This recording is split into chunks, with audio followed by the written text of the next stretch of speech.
Salam saudara-saudara yang dikasihi oleh Tuhan Yesus Kristus. Salah satu masalah dalam keluarga rohani adalah kegagalan atau ketidakmampuan untuk mengelola perbedaan. Padahal dalam keluarga rohani berkumpul orang-orang dengan latar belakang yang berbeda, keluarga yang berbeda, adat istiadat yang berbeda, budaya, pengalaman, cara berpikir, sifat, kebiasaan, dan yang lain-lain. Begitu banyak perbedaan dalam keluarga rohani.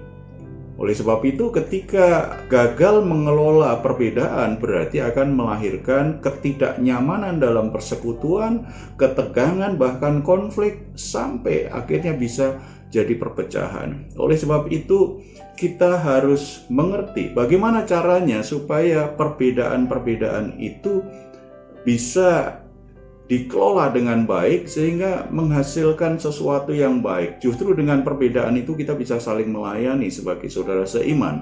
Roma 15 ayat 7 mengatakan, sebab itu terimalah satu akan yang lain sama seperti Kristus juga telah menerima kita untuk kemuliaan Allah.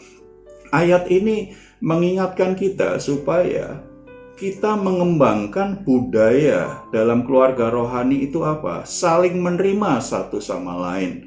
Menerima perbedaan yang ada. Menerima kalau ada saudara-saudaranya memang tidak sebaik dirinya dari sisi kualitas sifatnya maupun mungkin semangat di dalam melayani kedewasaan rohaninya. Ada saudara-saudara kita yang lemah.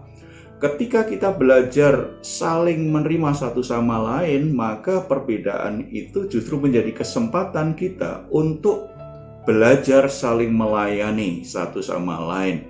Saudara-saudara, bagaimana kita bisa menerima saudara kita yang lain padahal ada banyak cacat celah yang bisa kita lihat. Ada banyak kelemahan, ada banyak hal yang tidak sesuai dengan keyakinan pribadi kita atau standar hidup kita. Ada banyak hal yang mungkin kita nggak nyaman dengan orang lain. Di sini dikatakan menerima seperti apa? Sama seperti Kristus juga telah menerima kita. Saudara-saudara, bagaimana Kristus menerima saudara? Kita adalah orang-orang yang sebenarnya tidak layak diterima oleh Kristus. Mengingat masa lalu kita, dosa-dosa kita, kesalahan kita, kecemaran dan kenajisan kita. Tidak ada satu orang pun yang layak diterima oleh Kristus. Tetapi karena kasih karunia-Nya, Yesus mengorbankan dirinya, mengampuni kita, menyucikan kita. Setelah itu, Dia memposisikan kita sebagai anak-anak Allah. Diterima apa adanya. Saudara-saudara, mengingat penerimaan Kristus dalam hidup kita, harusnya kita malu ketika kita menghakimi dan menolak saudara kita yang lain. Perbedaan dan hal-hal yang tidak sesuai dengan diri kita dari orang lain, itu berarti sebuah kesempatan untuk menyatakan kasih Kristus kepada orang lain, untuk melayani orang lain, supaya dengan demikian hidup kita boleh mengalirkan kasih karunia, anugerah, berkat, dan kebaikan Kristus dalam diri saudara-saudara kita yang lain. Oleh sebab itu, jika ada dorongan, ada keinginan untuk menghakimi dan menolak saudara yang lain karena kita anggap itu tidak sesuai standar hidup kita, nilai yang kita yakini, tidak sesuai dengan selera kita nggak bisa cocok dengan dia. Ingat kembali bagaimana Kristus menerima saudara.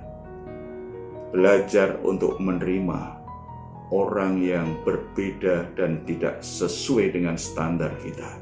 Ketika kita belajar melakukannya, maka hati kita semakin dipenuhi dan dikuasai oleh kasih karunia Kristus. Dengan demikian, kapasitas kasih kita akan terus bertumbuh menuju keserupaan dengan Yesus Kristus. Kita berdoa. Bapa di surga, seringkali kami gampang untuk menghakimi dan menolak saudara kami. Kami lupa bahwa sebenarnya kami juga tidak layak untuk diterima oleh Bapa.